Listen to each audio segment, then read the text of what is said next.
I listen to the Black Guy Who Tips podcast because Rod and Karen are hot.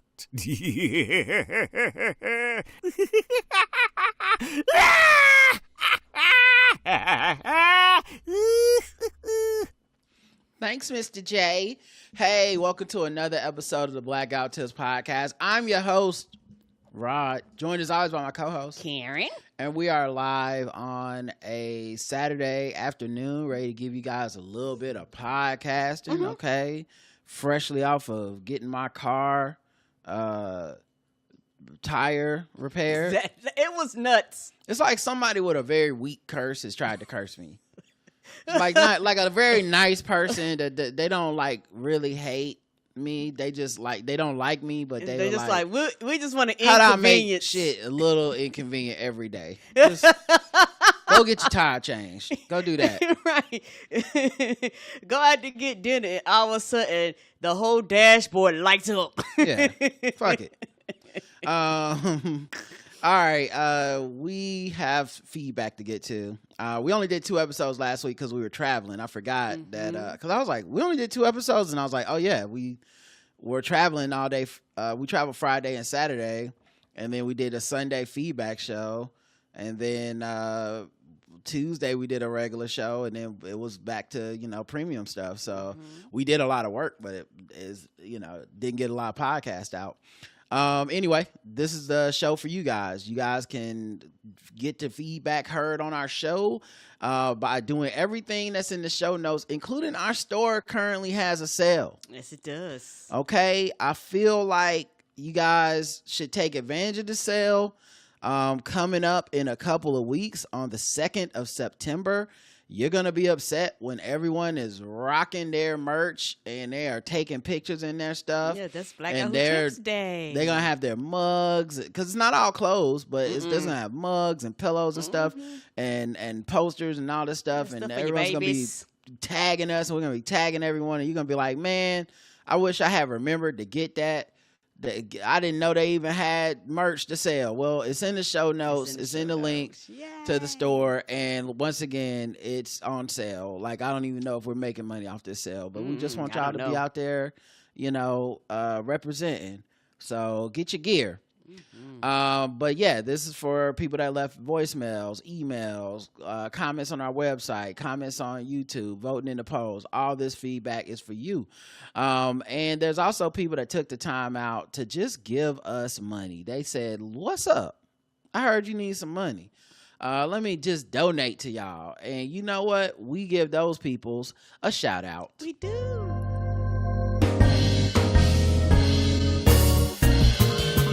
May I have your attention? You are now listening to Charlotte's Own Rod and Karen. We welcome the good folks who tithe to the Black Guy Who Tips. Today's a new day.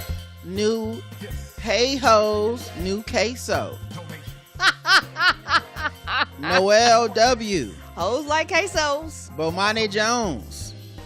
We got a one-time donation from Kim M. Thank you, Kim. We appreciate you. Pete B, recurring donator. Johanna M, Laura F, Chris from Hawaii, Corey Duticola, April G, Tabitha M, and that is it for this week. Thank you, everybody that took the time to put a little change in our pockets and say, go spend that for tires. No 5-star reviews, guys, so you know what that means. Oh my goodness.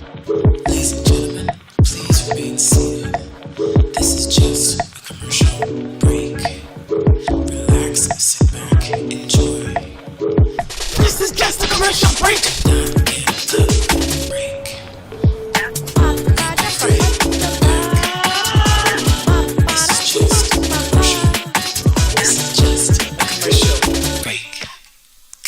Got to be a first for the show. 4 minutes in and you get another commercial break. Y'all just got out of the commercial break, right? Like the one Did that opened the show. iTunes crash again? I don't know. I'm sure you skipped it, but I'm just saying. Give me my 5-star reviews. Come on. Hopefully this isn't Apple messing up again, but it says it's been since August 6th since we... Wait a minute. Oh wait, these are out of order. There's one that says from 3 days ago. But then this is they gave us a 1-star review. Well, then that one don't count. Don't care what they got to say. Yeah, so is that person is not a serious person. 1 star for us. You'll never hear it from me. But yeah, other than that, we only got the last one is August 6th. So there's no other current 5-star reviews, and we don't read 1-star reviews. We do not, especially if you're not nice. I am blind to it. I don't care if you're nice or not. You leave 1 star, I don't care. Yeah. Right into the show if you really got a problem, and we'll talk about it. Right. But the 5-star reviews is not for trolls. All right, let's get into these episodes. We had 2 of them. The social mediafication 3312 social mediafication. 7 comments on this one. Nick Jew says, as a member of the Liga Bigga Tigga Q community. Okay, that's new. That's new for me. I didn't know that's what we was doing it. Do you say it like Liga Bigga Tigga Q? Got a loose screw? I don't know what song that's from. Oh, I know, Baby Keith. No, that's from. Where am I? Got a loose screw? Oh my God, why am I drawing a blank? Oh, it's from Baby King. That's who it is. Yes. Anyway, it's absolutely not okay for a cishet man to say the DYKE.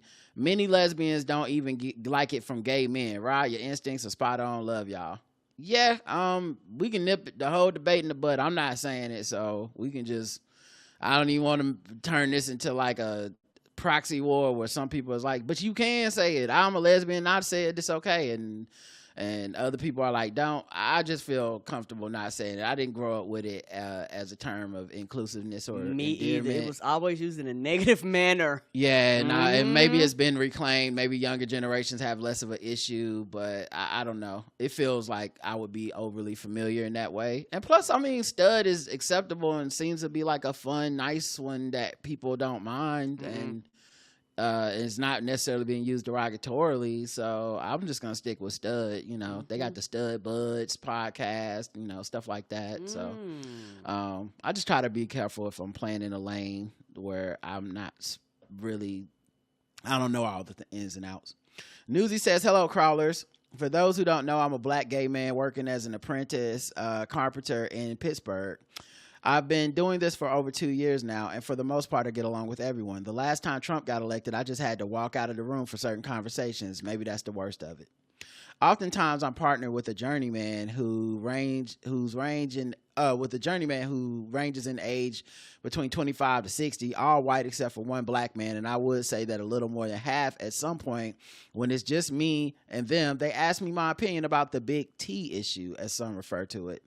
Huh, I guess that's a new big T issue. The T issue. Is that like the Negro problem? Right. It's like the problem is y'all got a problem with Negroes. Anyway, I really try to keep it simple as possible, saying I just think they should be entitled to basic human rights like everybody else.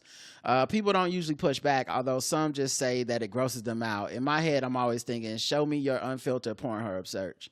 Right. Yeah, the people that get so obsessed with like, I mean, I guess that's just where people go. Is like they get straight into like the sex of it. This is like how are you gonna have sex? Do you have to chop off your penis? Like it just goes straight to genitals and sex, as if that is the only thing that defines people can think about. And if it's the only, and if that's all I can think about when it comes to a trans person, then that's clearly all trans people think about themselves. That's false. So yeah, it can. Yeah, when people talk about how disgusting or whatever, it's kind of such a weird like place to go. It's like you personally don't have anything to do with it, so you living your normal ass life has nothing to do with theirs unless you're passing these fucked up ass laws. Then it's a problem. I then follow that up with, I bet that there's at least one guy here on this site who is currently wearing his wife/girlfriend's underwear and would never feel safe with their coworkers knowing.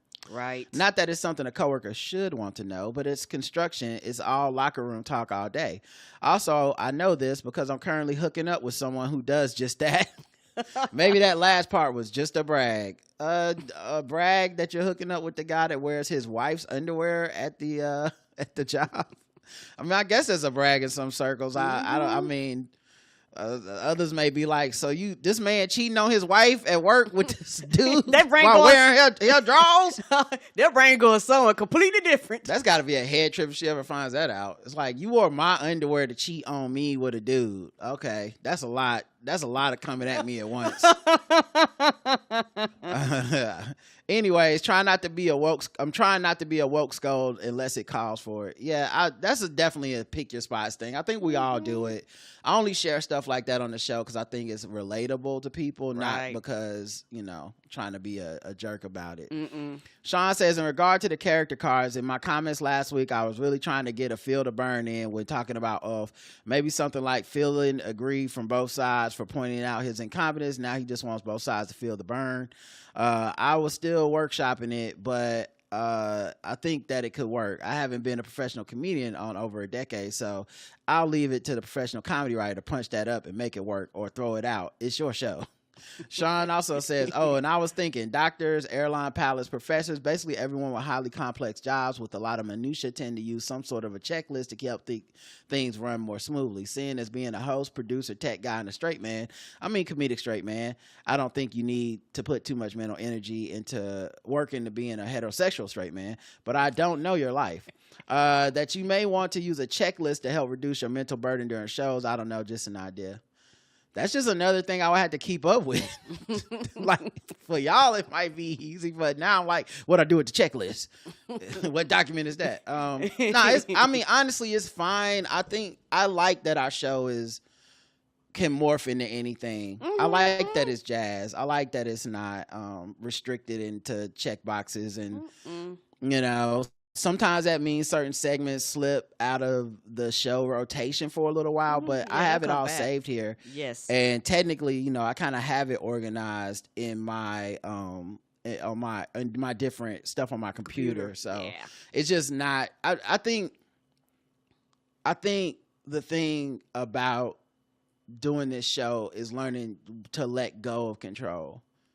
Like that's a thing for me, is learning to actually be less regimented and less segmented and be more like, okay, it's okay. We're talking about our car and it's going on 15 minutes, but you know what? Somebody out there is feeling this. And so I'm not going to cut it off and be like, we got to do guest race or whatever. It's like, sometimes you get to an hour and a half and you're like, no guest race. No, let's just move on. No. Well, we did a long thing and white people news got a little long-winded. Cool, So I'm just trying to let it go.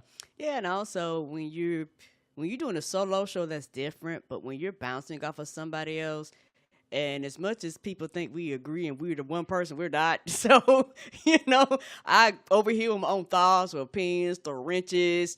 Sometimes Roger says something I don't always agree, and so we might go off on a tangent, or sometimes I just flat don't understand certain things. So I'll ask him to elaborate, and guess what? That was not in his plans to sit down and explain it to me what I understand. Yeah, we just never know, and I like that it can be that. I like that more than we got to hit the segments every time. But thank you for the suggestion. Ms. Barnes says, I'm planning to catch up a little. I feel like Gambit can cook because the stereotype for Louisiana folks would be their grandma's gumbo recipe tucked away somewhere. I say this because I play guest race all the time and expect my folk from the great state of Louisiana to cook. Also, I think Rogue would know how to cook as well because of the issue with touching folks. She would have to think about how else to be romantic. So I feel like she would cook for him just like he would cook for her. But sadly, their meals are not using any Texas Pete like we use. They are using that Louisiana hot sauce for their meals. Also, I think Peter can cook, but it would be more of a struggle meal: chopped cheese, one slice of New York folded pizza salad. See, I don't think he cooked that. I think those are things he would buy at a deli or local bodega. I don't think Peter can cook. I don't know where the Little Caesars. I said Peter too, but the more I think about it, particularly with the conveniences of New York City and you constantly moving around, he don't even got pockets. I don't believe that man can cook. Got pockets. I don't even know where he keeps his phone. I don't know where the Little Caesars came from when he is in the land of great pizza, but again, nothing says struggle like a $5 pizza. Also, the cheesy poofs are good. And Karen, yes, I was excited when the announcement about Niece's Liver Mush is back. Since a group brought out the factory, I need a few folks to do some taste testing before I buy it at the grocery store. But I will buy it in the grocery store and sacrifice myself for the greater good of country eating. Yeah, and that's the thing. I normally get it when we go out. Like, it's certain restaurants that I know have it, because I could keep it here, but I don't eat it often enough to go through a whole loaf, because the loaf is kind of long for like an individual person. If it was something where it's a family or something like that, I could see a loaf, you know what I mean? Keeping it in rotation in the house. But with it, you know, probably, I mean, Roger does eat it, but with me would probably be, like, since I'm the breakfast person, I would get up in the morning and cook it and things like that. So most of the time I get it, I go out to restaurants and order it. And a lot of times, like, so there are some restaurants who quote unquote never ran out, but it ain't Niece's, and you can tell because it's grainier. Like, it's I can't explain. It's like a grainier taste to it, more cornmeal in it than what Niece's use. Niece's is more of a smoother kind of taste or texture to it, if that makes sense. EVE says, I'm sure you'll take my food recommendations with a grain of salt, but Raising Cane's is trash. When one opened in my neighborhood, I was excited to try it because it had been hyped up so much. When I finally tried it, I was so disappointed. It was so bland and unseasoned, and the cane sauce doesn't taste any better. All right. I have to give it a shot. I don't know. I still want to try it for myself. People trying to warn us off of it. I feel y'all, but like, I don't know, like content wise, wouldn't y'all like us to try to give our opinion? Like y'all don't even want us to try it. Be like, fuck it, it's not even worth y'all saying it was good or bad. The fuck lip smacking good. Fuck any jokes you could come up with. Just don't even do it. I mean, y'all might be right, but I'm just saying, if somebody that eats Arby's got an opinion that this is terrible, then either it's really terrible, It must be really or it's great, bad. and they just don't know what the fuck they talking about. I don't know. We'll find out. see. I need to know now, even more. On YouTube, we got 5 comments on the tube. Let's see what we got, y'all. Peace and blessings, y'all, says Roster Soul 24. Thank you. Another outstanding episode, guys, says Upper Echelon. Appreciate you. 1914 J Blue says Little Caesars is god awful. There's no way the ingredients are good if it's $5 for a whole ass pizza. I read the ingredients are about $3.50. What restaurant is it cheaper to eat out than to make it for yourself? A lot of restaurants is cheaper to eat out than make it yourself, I think. On certain things. But yeah, it just depends. Like, but yeah, pizza is not one of them. Like, because if you make really a pizza one. from scratch, you're gonna spend some money. Particularly, Yeah. you know, even if you buy quote unquote pre-made dough. Let's say you don't make your dough from scratch. Yeah, Right. you're gonna pay, $5, $6, $7, $8 just for the dough. Yeah, yeah, that's crazy. But I'm sure it does in a pinch, like especially in these times where it's like, cool, somebody's still selling pizzas for $5. Yeah, hot and ready. Joseph says, I agree that you ask great questions, Karen. They are relevant and customized to the guests as you described. Also, I think wasabi and horseradish have a similar flash burn effect to the spicy mustard. Give me another bite, flame emojis. Yeah. I love those. Wasabi, particularly like real wasabi. Because, sometimes you get that wasabi and it's not real and you can kind of tell.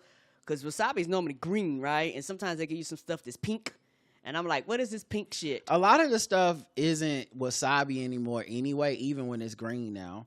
A lot of time I forget where I read it, but they're like using a substitute and then food coloring and stuff.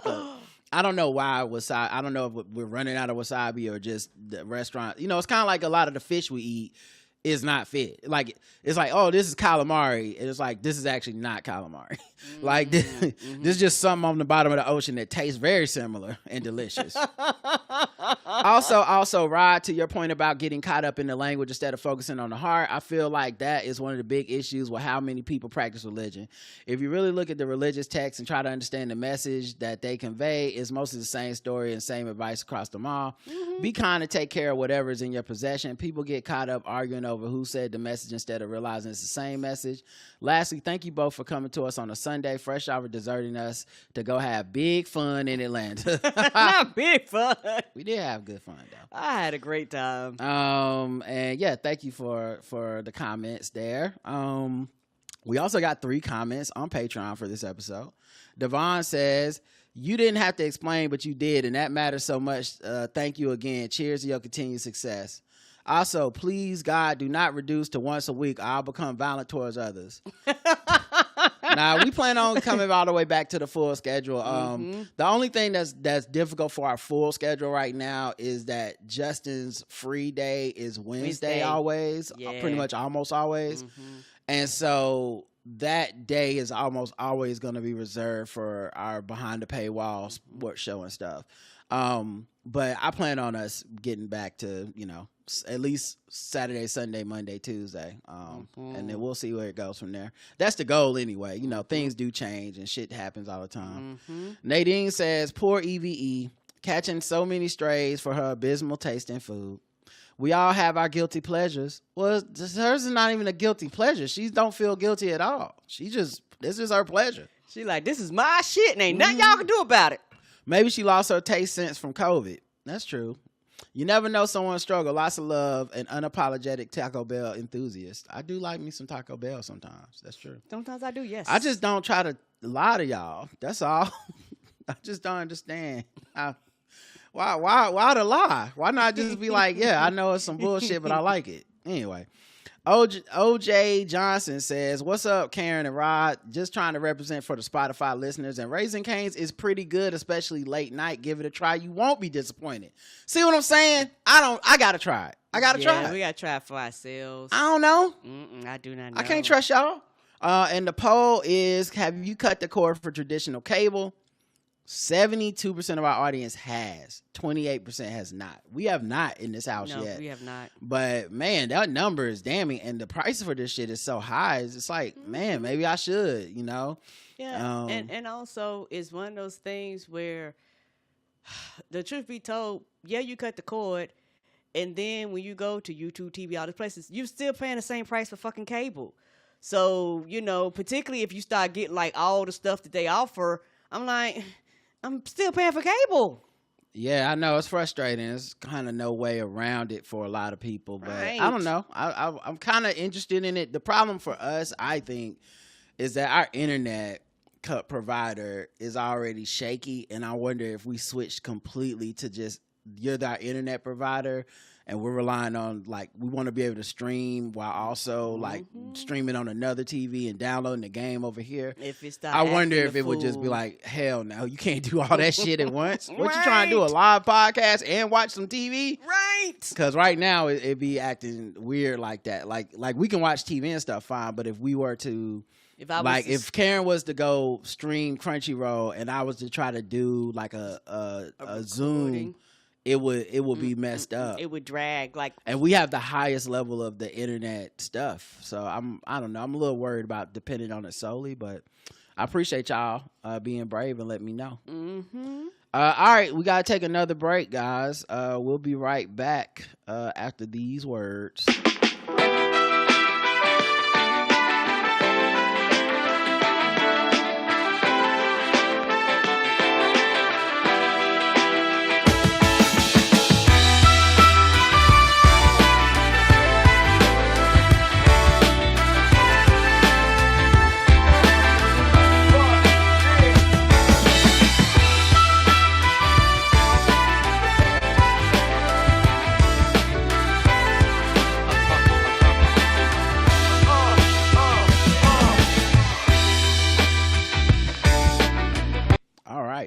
Let's get to the next episode.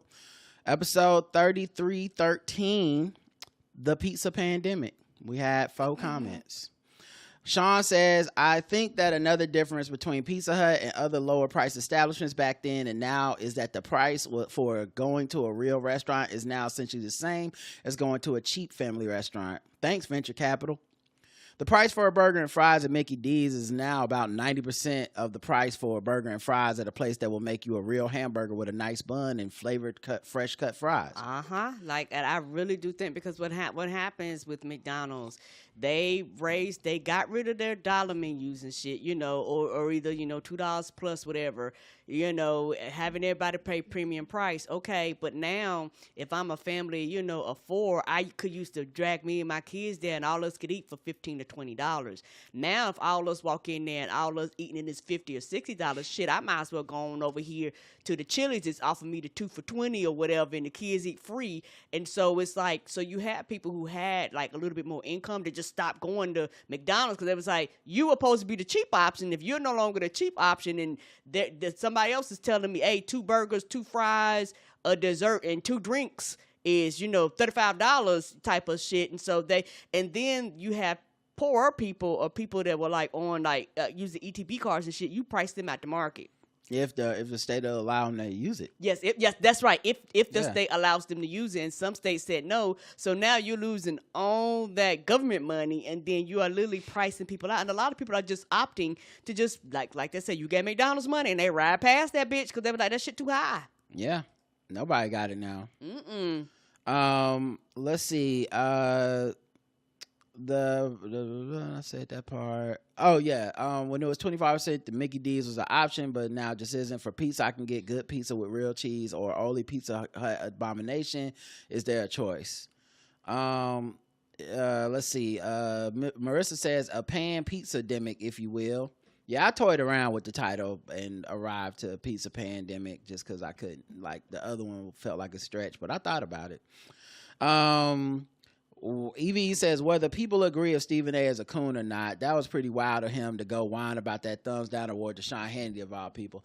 Yeah, it's funny because the person that did write the negative reviews tried to say like we must have sold out and we're too nice to Stephen A. Smith and it's because we trying to get in these rooms to get money. It was so outlandishly inaccurate as a depiction of anything ever about me or Karen that I couldn't even really be offended by it. It's just it's like someone slinging shit at a wall trying to like piss you off and you're like, that's not even my wall. And you look for something I guess Stephen A. Smith wrote in your algorithm or you hit your algorithm because it's like, okay. Yeah, I don't know this person. But my point is just more like a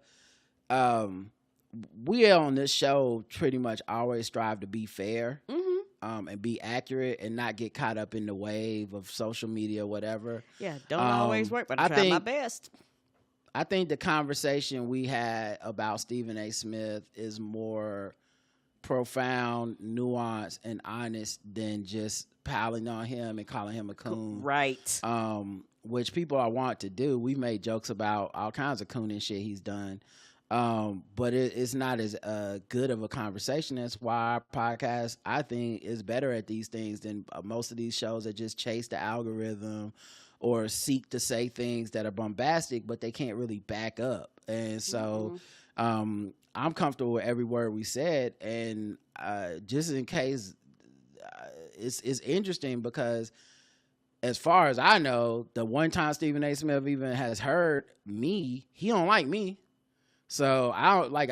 It's no illusions to like. Yeah, I got to get on his good side and no shit like that. I'm just a fair person, so I can think all the things I think about him and still be a fair person. But yeah, back to this. Going to Sean Hannity was ridiculous. The optics aren't great, and I think he does have a problem where black women are concerned. He definitely has a problem where black women are concerned. I don't like. I understand the brothers who felt that they needed to like say, hey, we also have a problem with him, and so saying that he's only getting this thumbs down because of his comments towards black women is he should also get his thumbs down with his comments towards black men at times and black people in general.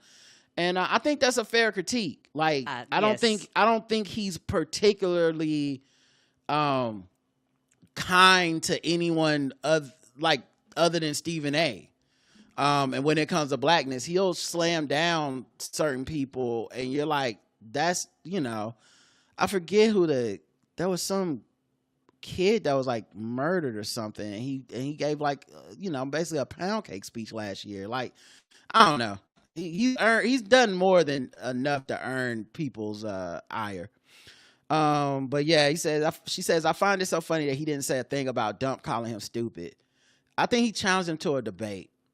Like, I think he did say something, but it wasn't a like returning kind, like, no, you stupid. It was like you know, I come down to sit down on my show. We gonna talk about this. You know, I'm not scared. I'm not Trump running. would never.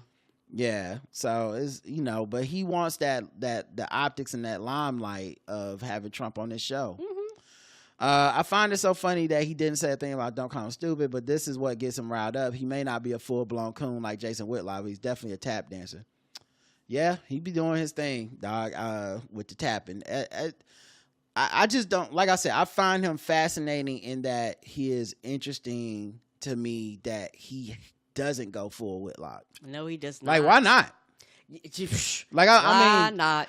what in his mind, what does he see as this huge difference between him and Jason Whitlock? Because him and Jason Whitlock don't like each other, and he'll go in on Jason Whitlock on his show, Yes, he will. talk about his weight and all this stuff. But you know, it's like I don't know where exactly he feels that Jason Whitlock has gone too far, but in a way that he wouldn't.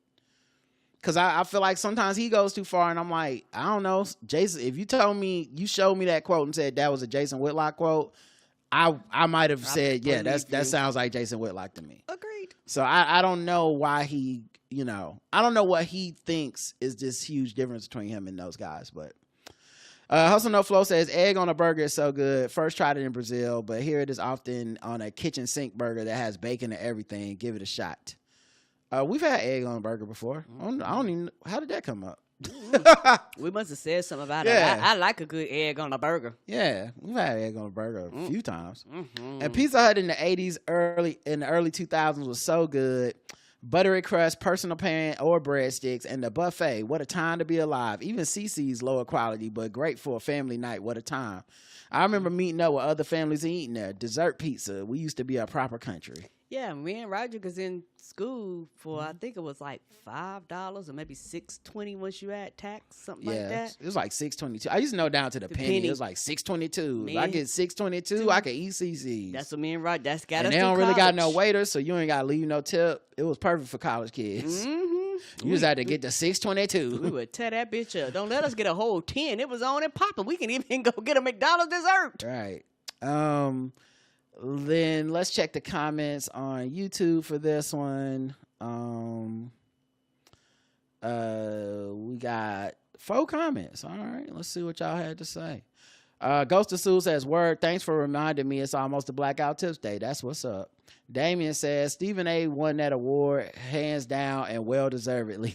I remember when a friend of his, Karen, called him out earlier this year for some of his reckless talking. He tried to push back then, too. Oh, yeah, Karen Hunter probably. Yeah, Karen Hunter.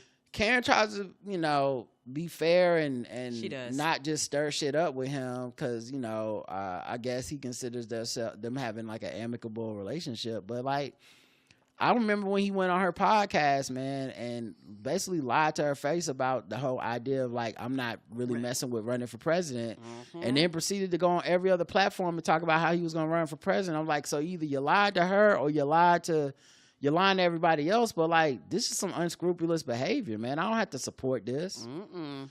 Kim Doc says, right, Karen, we used to have cheese pulls, legitimately. Yeah, yes. Yes, you That got a slice of pizza. That has gone away.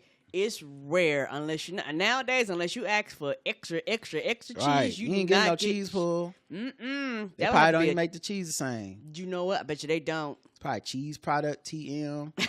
Yes. Color number yellow. Jason says, man, Pizza Hut was fine dining when I was young. Pizza Hut had me reading books for pizza. That was crack behavior for me. I'm not sure if it was every Pizza Hut, but everyone I went to had the Pac-Man arcade game, but it wasn't the regular upright arcade game. It was the flat like a table. And you would sit down and play it. Yeah, I used to play. Yeah, they used to have those sit down ones in Pizza Hut and Godfathers. Yes, Godfathers. Yeah, Gallagher. I used to play a lot. If you got lucky, you get Centipede. Sometimes you get a golden axe, depending on the Pizza Hut. Yeah, so I did the sit down arcades were different, and Pac-Man and Miss Pac-Man definitely was heavy on the sit down ones. You could sit down, hold you a slice of pizza on the corner, and play your game. Let's see. For whatever reason, I thrived at that game at that angle. At the normal arcade game, those ghosts used to stomp me out. Pizza Hut and pizza in general used to be really geared towards kids. Ninja Turtles and Home Alone were selling those pies. Yeah, you know what? They was geared towards children and families. Mm-hmm. But to be fair, it ain't just pizza. McDonald's and Burger King used to be much bigger deals too. There were definitely movements towards more healthy food choices in mainstream in the 2000s. I remember when Subway became like the health fast food alternative, and they took off. Yeah, but that Burger King, Pizza Hut, like kids thing, Subway never could do that. Like people used to have birthday parties at Burger King. Yeah, and McDonald's. I went to a birthday party at McDonald's as a kid, and the thing is, you can tell they kind of got out of the business once everybody tore down their play part. Like, I don't think, like, I have not seen a McDonald's in forever with, like, a play part. They took that shit down and made it a fucking brick box. Probably during the pandemic. Yeah, so it's, like, no color. Like, you know, because when you thought of McDonald's, it was always bright and like, it was literally targeted, like I said, and designed towards children. But once somebody in corporate was like, make them bitches all the same, and all of a sudden, all the color and shit was stripped out of it. Probably because the kids on social media now, they all messed up. So they can't have Happy Meals now. It's melancholy meals, you know? Oh, no. Melancholy meals. Self-care meals for children. Yeah. But yeah. Therapist number is included Burger on the King side used to of the give you box. Burger King used to give you the crown. People had their birthdays in there. Mm-hmm. You know what? Now you the king. They fired the king. But yeah, it was, let's see, fast food definitely has a much greater stigma now than it was when I was growing up. It was crazy that Justin Timberlake told Luda to shut the fuck up and Luda was quiet.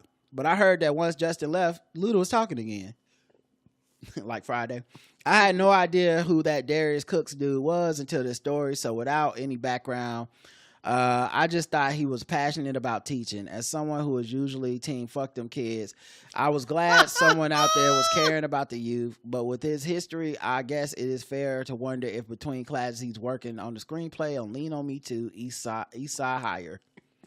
You never know. Yeah. Oh man, Darius Cooks, crazy. Life is crazy. People just keep popping back up. You're like, I thought we did this already. Right? You can teach kids. They okay with that. All right. The Shady Dame on our Patreon says the Stephen A. Smith nonsense is proof that my discernment is doing exactly what it should. About 15 years ago, I literally had watches that sports yelling show and agrees with the black dude that hates women as one of my talking points for why I'm leaving a relationship.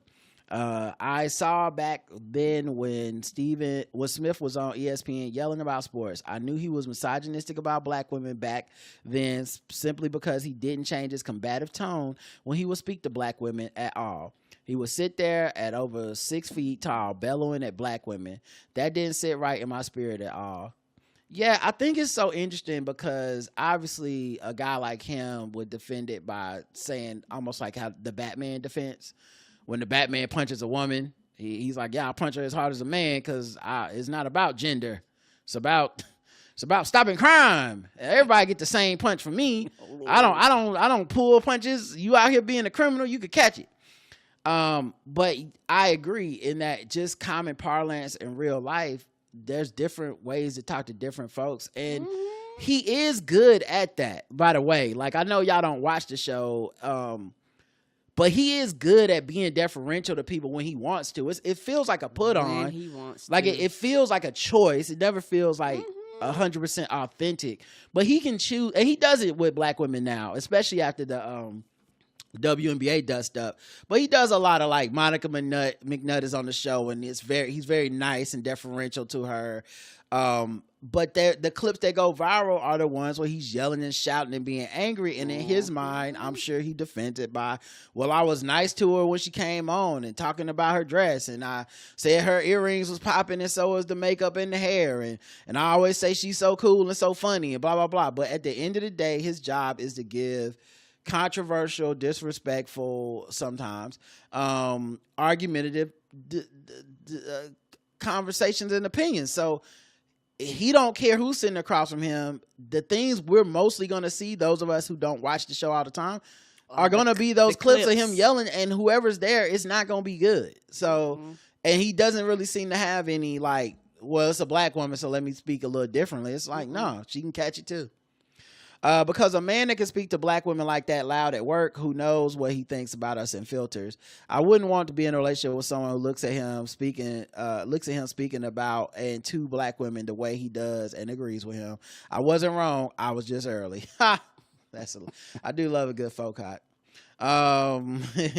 Let's see. On Spotify, we had 2 comments. Nichelle says, my first job was working at Pizza Hut as a host and a cashier. Families would come in on Friday nights with their families. It was a sit-down restaurant. People loved the salad bar. Mm-hmm. They did love that salad bar. They used to have a That's true. salad bar at Wendy's. My mama used to. That was her job, to go out there and fix up the salad bar. Right. Ignacio says, yeah, bro, I worked for Pizza Hut after college from 92 to 94. I worked at a sit-down restaurant at the same time, the delivery joint. Delivery is what killed the restaurant part because of the overhead. It was cheaper to run the delivery-only spot. I left as a shift manager and saw the restaurant just die. And this comment says it needs review, but I don't know how to review it. Okay, let's see. Open comments. Okay, needs review. Jane says, SAS is the worst kind of man and a destructive black person. He's a coward. He bows down to white men, is chasing MAGA viewership. His views are uninformed and dangerous. He provides cover for racist people. Despite the help he has provided to athletes that have made millions, his actions are overwhelmingly harmful to black people at large. Feel you. I definitely see what you're saying. I'll just leave it at that. But yeah, he gotta figure that out for himself. I think it's interesting that people thought he would have a come to Jesus moment out of this, because I just don't think anything he's really said or done has shown that he has that type of whatever it is in him to be like, damn, I was wrong. That's how people say reflect. I was like, yeah. Have y'all been paying any attention? Yeah, like I was like, people just want to keep being mad when they were like, and of course he didn't take time to absorb and consider what I was like, of course he didn't, because he never has and he never will. That's not even a thing he seems capable of. This ain't the first time he's been called out in public by people that are not grifters. Jamel Hill said things. People, Carrie Champion said things.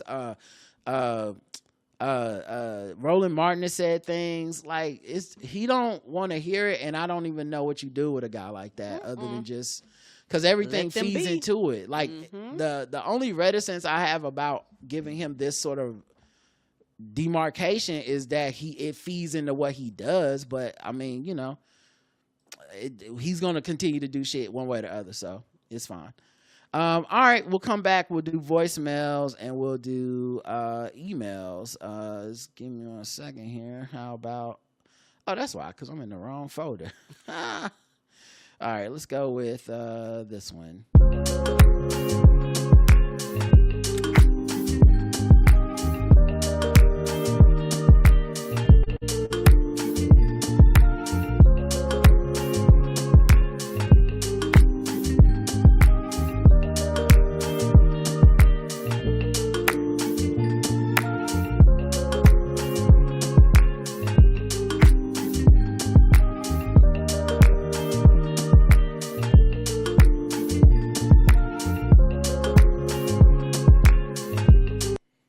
We got one voicemail. Hello, Rod and Karen. This is PhD Ramsey D. Hill. I'm calling. Why am I re-listening to yesterday's episode, The Pizza Pandemic? Y'all are always a good time. When y'all started that Darius Cooks segment and I was in the car and y'all said Crooks or Rod said Crooks, we said it at the same time. But yeah, y'all are a good time. I miss being in the chat. I'm glad I was able to catch up with y'all and be in the chat yesterday because, baby, the earth is on fire and it's hot. I live in Texas. It's hot. It's hot. At midnight, it's hot. 6 o'clock in the morning. So y'all stay hydrated, stay blessed, and keep doing what y'all do. Love y'all. Oh, Thank you, Ramsey. Yeah, we have people in the chat from Texas, and like every day they be like, it's 103, it's 105, it's 113. I be like, God damn. Mm-hmm. I be struggling out here. If it's like 80 or 90 in the morning, I'll be like, it's too hot for this. Right? Like, fuck this heat. Don't look at me and tell me global warming ain't real. On the email front, Ignacio says, "Hey Rod, one of your longtime listeners here in Bangkok. Glad you got your car taken care of, but I wanted to just send you a link about OBD2 scanners. I used to be a mechanic, and those diagnostic machine fees are a grip. This link is too simple." Reliable OBD2 scanners that can plug into the OBD port, and not only your car but also Karen, since she has the same OBD2 standard. And most of these will have a companion app that can link to your phone, give you the trouble codes, and then you can deal with the repair. Again, glad it all worked out with the warranty, but having one of these is a solid investment because you'll get the same info that a mechanic gets at the dealer, and with the internet/AI being what it is, you can ask it about the codes and what should be done. Can't hurt. Take care, brother. Thank you, Ignacio. I appreciate you. And for the person that wrote in last week defending the idea that they need to charge us these exorbitant fees, and well, I hope you're sitting down, buddy. I got some bad news for you. Hope you're sitting down. So we took Karen's car there Yes. to get worked on, and they said that the same dealership, but a different guy. Person. A brother this time. Mhm. Last time was a white guy. I don't know if that matters, but it might matter. The brother told us, "Hey, this is the $250 diagnostic fee, but we waive the fee if you get the work done here." Huh. A week ago when it was my car, I was told they don't waive the fee no matter what. Only reason I didn't end up paying the fee is because apparently the warranty covered everything. The guy said it was a new policy for new owners. Apparently not. This brother was using the old policy like always. New And policy so- for new owners. We've been there too often. How are we a new owner? No, new owners of the dealership. He was saying they got new management at the dealership. Oh, and okay. So now Okay. they charge the fee regardless if you get the work done there or not. Well, it turns out that is not true. They definitely waived the fee when we got the work done for Karen's car. So That makes sense. So yeah, I if you can do that, that means it is bullshit. Yeah. I'm sorry. You don't have to charge me that fee. And you definitely don't have to add it on top of me getting my work done there. You already sunk the cost into having the machine Yes. one way or the other. Right. Because So, once you pay for the machine, like I said, it's a sucking cost in the business. and the machine is saving you time and money too. Yes. The machine is letting you not have to go and look at every single detail of a car to be like, oh, this is what's wrong. So yeah, I reject that logic, and I feel that I've been proven right because a week later, one of the guys there absolutely went back to the "you ain't got to pay this shit" fee. Right. And I'm sure if we would have said, "Give me the car, we're leaving," they would have tried to charge us. But I'm okay with that part of the hustle because I'm like, I plan to get the work done here. All right. Ant writes in, "Hello, Miss Karen and Mr. Rod. Hope you're doing well. As far as episode 3313 and Stephen A. getting the thumbs down, I've been 50-50 on him in his career. You mentioned Jason Whitlock. At one time, I used to like him during his writing days. Then he started bothering me as if he thinks racism doesn't exist. Yeah, he definitely made a turn. I remember that. Early in his career, same thing like Stephen A. He's not the same person. Yeah, and like my less charitable view of a lot of this stuff with Jason Whitlock and Stephen A., even when they help black people in their industry, I think it could be transactional. Yes. Like it's this is covered. very transactional. Like it's I'm doing this, and the black people that engage in it are just engaging in the transaction of it. I don't know that those are his real dogs, homies, and friends like that. Agreed. They might be, but also that might just be like, I need to have a cover of blackness. So when I deliver certain anti-black opinions, people can come for me and question my blackness. I could be like, well, how can I be anti-black? I had Cam Newton on. I had Ryan Clark here. If I hate black people, why would I have Shannon Sharp here? So part of me is like, I don't know. And then I don't know that it's genuine or not. And then when he disagrees with people later on, like Jamel Hill or Kerry Champion, he'll try to throw in some like, I helped your career shit. Even when those people are like, no, you didn't. You did not help my career. You may not have stood in the way. You may not have blocked me, but you weren't like championing me or a mentor. Right. I just happened to work there and also be black. So yeah, it's their stories to tell, but there's a reason people don't come out against him as often, and that something like this award shook the black world at least. And part of that is like, either they really do believe this guy is a good dude and respect that his blackness and how he moves within the industry, or they're like, I don't want to deal with the problems of calling him out and having to deal with the fallout. Because who can tell? A lot of times it's not worth it. It's just not worth it. You know, it's real easy for somebody sitting on the internet that don't have any consequences, repercussions, and you're not working in the industry to just be like, well, fuck it and fuck him. And when he calls you out, it's just kind of like the same thing every time. I know something about you, but I ain't gonna say, but you don't want me to say, but if I say it, who knows? And then I watched, let's see. Okay, yeah. Then he started bothering me. Okay, yeah, some things are race bait. I'm looking at you, Jussie Smollett, but not everything is race bait. And then I watched the dialogue between Whitlock and Cam Newton. It was an enjoyable discussion. And again, a lot of what Whitlock said just made sense. I did not watch it. I don't watch Whitlock pretty much ever. And I think the big kind of trick that he pulls is in a space with Cam Newton, he's a chameleon enough to adjust to like, hey, maybe he's not that bad. But when you see some of the stuff when you see some of the stuff he's doing for his own probably white audience, conservative audience, that you know that he's faking when he was at Cam. Of course. I 100% agree. That's why I was like, no, you don't trick me. I'm good, homie. He was critical of Cam with good reason, and Cam was gracious about it. Wasn't any jabs. It was like tips for a coworker you think has potential to shine.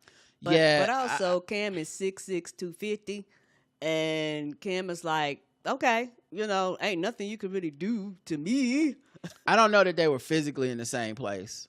I don't think it was like a fight. Like, you think it was like, No. Like, I think if Cam was 4'1", it wouldn't matter. Like, Jason Whitlock, no one's scared of Jason Whitlock beating him up. That's my point. Like he's not scared of him. But no one's scared of Jason Whitlock. That's not how Jason doesn't move through the earth because the rest of us are like, oh my God, he gonna beat us up. Like, it's not about that. I just think he's a chameleon in that, like, this is the bad part about the just have a conversation people. Because what people don't realize is that by even having him on your platform and playing nice, Cam Newton is giving him something. And Cam Newton is getting something. Yes, he is. You know, Cam is pretty much a shark when it comes to this media space. He's very competitive and very savvy. And he doesn't really care if you don't like him. Having Jason Whitlock on his show at a time when Jason Whitlock was openly beefing with Stephen A. was definitely a weird decision, but one that did get Cam a few more eyes. Cam is very savvy and smart about that. When he lost the job at ESPN, he didn't cry about it. He wasn't hurt. He was like, I learned a lot and I'm moving on. Like, yeah, but that cut and dry for him. He's a very, like, so I say all that to say, like, Cam and Jason get something out of sharing the stage without going at each other's throats, as if, you know, like, look at us, sophisticated gentlemen. But I feel like it kind of works. It's like sports washing, but with a podcast. He pod washed himself, and you go, that Jason Whitlock, not as bad as I thought. Well, I don't think. Did you think every single word he had came out of his mouth was coonery? Like, no. Sometimes he just has a regular opinion between the coonery. I don't know. I'm sure Whitlock has since said some left field stuff I can't wrap my head around. Anyway, great episode, and don't give Waffle King any credit. Their waffles look and taste like pancakes that was microwave, wrong texture, no flavor. Oh, no. Here's the problem with this, Aunt. It's Mr. Waffle, not Waffle King. I don't even know who Waffle King is. Shit, it might be a Waffle King out there, but I didn't see him. You just tried to Jason Whitlock, Waffle King. I just knew it was Mr. Waffle. It was Mr. Waffle. You took a picture of it. I know what it was. Chuck Spears says, I listened to feedback after I sent... basically, Chuck Spears made a couple more of these character cards I'm going to show you guys. But he said, let's see, I listened. I realized I designed the wrong character cards, at least not the characters you were talking about in the last House of the Dragon recap, but they were the ones who came to mind. As for Canva, I'm still trying to figure out editing on that. Okay. Anyway, I don't know if he's using AI. I don't know if he's doing these himself. I don't have this level of expertise at Canva to do what he's doing, but these are hilarious. This is Lord DEI, and he mixed them with that brother. Yes, just make that phone call. the coon that was making that phone call that time. Oh, that's good. Grand Maester, overqualified, extremely hostile environment. He knows all the tea and who to spill it to and who not to. The milk of the poppy plug, just a man trying to keep his job and his head on his shoulders so it stays on swivel. That is amazing. That's hilarious. Alice the goat. Come on, she is the goat. Some kind of spooky witch. I like how there's a goat in the background. She the type to pop out of nowhere, know where you came from, and if you're her type, she'll want you to stay a while, especially if she gets the vibe you kind of want to fuck your mama. Wait, what was that, a goat there the whole time?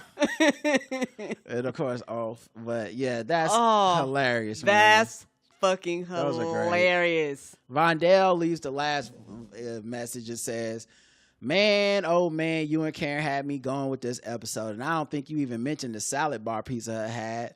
My Mo and I had this very same conversation about a week ago. Rest in peace, Pizza Hut.